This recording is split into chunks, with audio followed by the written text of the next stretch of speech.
Hello everyone, આજે હું તમારા માટે બહુ જ આસાન અને દેખાવમાં ક્યુટ લાગતી સિંગદાણાની કતલી એટલે કે પીનટ કટલીની રેસીપી શેર કરી રહી છું. બનાવવાની બહુ જ ઇઝી છે. માત્ર 2 કે 3 વસ્તુઓનો ઉપયોગ કરીને આપણે એને બનાવશું અને આ એક જ વારમાં એકદમ પરફેક્ટ બનશે.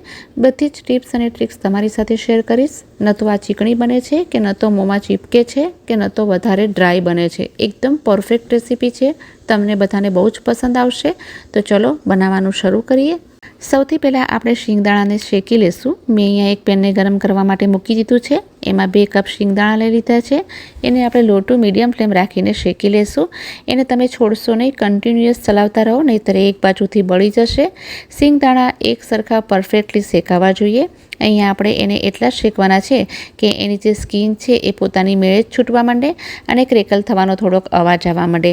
ત્યારે ગેસની ફ્લેમને બંધ કરી લેશું અને આપણે બિલકુલ એને બ્રાઉન સ્પોટ નથી લાવવાના. 3 થી 4 મિનિટ લાગે છે આટલા શિંગદાણાને શેકાતા. ગરમ શિંગદાણાને આ રીતે કોઈ પણ કોટનના કપડા પર ટ્રાન્સફર કરી લેશું.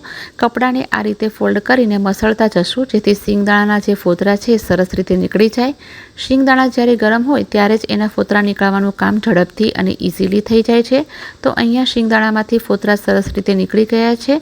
હવે આ નીકળી ગયેલા ફોતરાને શિંગદાણાથી અલગ કરવા માટે મેં અહીંયા ફ્રાય કરવા માટેનો જે જારો આવે છે એ લીધો છે. એમાં વારાફરતી દાણાને લઈ લેશું અને આ રીતે ચાળી લેશું. તો આ મેથડથી ફોતરા છે એ બધા જ અલગ થઈ જશે શિંગદાણાથી. તો આ રીતે બધા જ શિંગદાણાના ફોતરા કાઢી નાખ્યા છે અને આ સ્કિનલેસ બધા જ શિંગદાણા રેડી થઈ ગયા છે. હવે ફોતરા નીકાળી લીધેલા શિંગદાણાને ગ્રાઇન્ડ કરી લઈએ. અહીંયા હું નાનો ગ્રાઇન્ડર જાર લઈ રહી છું. શિંગદાણાને આપણે 2 બેચીસમાં ગ્રાઇન્ડ કરશું. બધા શિંગદાણાને વારાફરતી ગ્રાઇન્ડરમાં એડ કરી લેશું.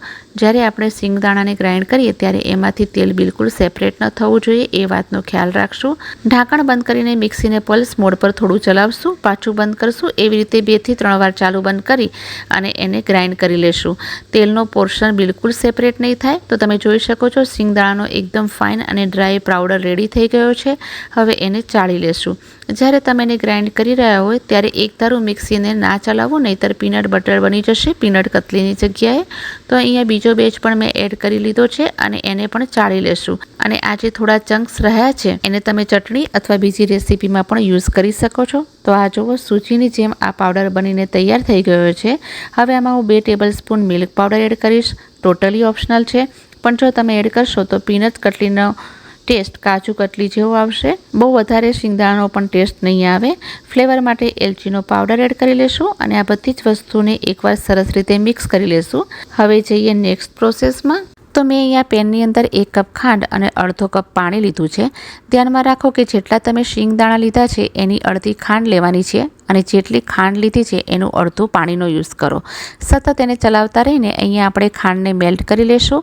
ખાંડ સારી રીતે એકવાર મેલ્ટ થઈ જાય તો તમે એને મીડિયમ ફ્લેમ પર 4 થી 5 મિનિટ માટે છોડી દેશો બોઇલ કરવા માટે. 4 મિનિટ પછી તમારી ચાસણી રેડી થઈ જાય છે. તો એને વધારે નથી પકવવાની. હું તમને અહીંયા બતાડી દઉં છું એની કન્સિસ્ટન્સી કેવી રહેશે. એક તારની ચાસણી બનાવવાની છે.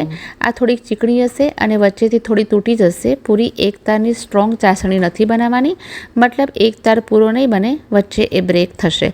હવે આ શિંગદાણાવાળું જે મિક્સચર છે એને એડ કરી લેશું. મીડિયમ ટુ લો ફ્લેમ પર જ એને કૂક કરવાનું છે અને સારી રીતે શુગર સિરપમાં મિક્સ કરી લેશું. ફ્લેમ લો કરી લેશું અને અહીંયા એને વધારે નથી પકવવાની. એકવાર એને જ્યારે પકવવાનું સ્ટાર્ટ કરી દેશું તો એ થોડી વારમાં મેલ્ટ થઈ જશે અને તરત જ ભેગું થવા માંડશે. તો જો આ રીતની રિબન કન્સિસ્ટન્સી હોવી જોઈએ. એનાથી વધારે અહીંયા તમારે એને કૂક નથી કરવાનું. 2 થી 3 મિનિટ જ લાગશે. હવે મેં અહીંયા બટર પેપર કે પાર્ચમેન્ટ પેપરને ઘીથી ગ્રીસ કરી લીધું છે. એના ઉપર મિશ્રણને ટ્રાન્સફર કરી દઈશું. અહીંયા તમારે ધ્યાન રાખવાનું છે કે પ્લેટમાં અથવા કોઈ પણ વાસણમાં ડિરેક્ટલી આ મિશ્રણને નહીં એડ કરવાનું, નહીંતર એ ચોંટી જશે. તમે કોઈ પણ બેકિંગ પેપરનો યુઝ કરી શકો છો. અત્યારે એ ઘણું ગરમ છે તો એને આપણે ફોલ્ડ કરતા જઈને મિક્સ કરવાનું છે. સારી રીતે મિક્સ કરતા જશું જ્યાં સુધી એ પોતાનો એક શેપ હોલ્ડ ના કરે. 2 થી 3 મિનિટ માટે તમારે આ સેમ પ્રોસેસ ફોલો કરતી રહેવાની છે. તમે જોશો તો આ નોન સ્ટિકી થઈ જશે આ મિશ્રણ અને બિલકુલ ચીપકશે પણ નહીં.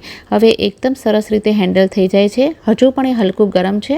એનો મોટો ગોળો બનાવી લેશું અને ફરી એની ઉપર એક પાર્ચમેન્ટ પેપર મૂકી દેશું અને વેલણની મદદથી એને વણી લેશું. જેટલું જાડું પાતળું તમને પસંદ હોય એ પ્રમાણે વણી લેવું. હું બહુ જાડાઈમાં પણ નહીં અને પતલું પણ નહીં, મીડિયમ સાઇઝમાં વણી રહી છું. તો મેં અહીંયા વણી લીધું છે. ઉપરથી પાર્ચમેન્ટ પેપર ઉઠાવી લેશું. આ પોઈન્ટ પર તમે સિલ્વર વર્ક પણ લગાડી શકો છો. મને અહીંયા એ મળ્યું નથી એટલે હું નથી યુઝ કરી રહી. તમને મળે તો જરૂર લગાડશો, તો એનો લુક એકદમ કાચું કતલી જેવો લાગશે. હવે અહીંયા હું લઈ રહી છું એક સ્કેલ. એની હેલ્પથી કટ કરી લઈશ.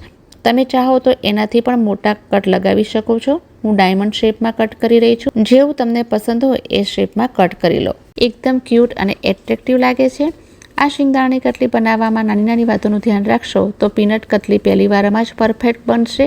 તો તમે જોઈ શકો છો કેટલી સરસ રીતે કટ થઈ રહી છે. ન તો ડ્રાય બની છે, ન તો સ્ટીકી. કટ કર્યા પછી એને આ રીતે ઉઠાવી લેશું. આ શ્રાવણ મહિનામાં તમે જરૂરથી ટ્રાય કરશો. બધાને બહુ જ પસંદ આવશે. અને કોઈ પણ ડાઉટ કે પ્રોબ્લેમ હોય તો મને કોમેન્ટ કરીને જરૂર કહેશો. હું તમને ક્લોઝઅપ કરીને પણ બતાડું છું.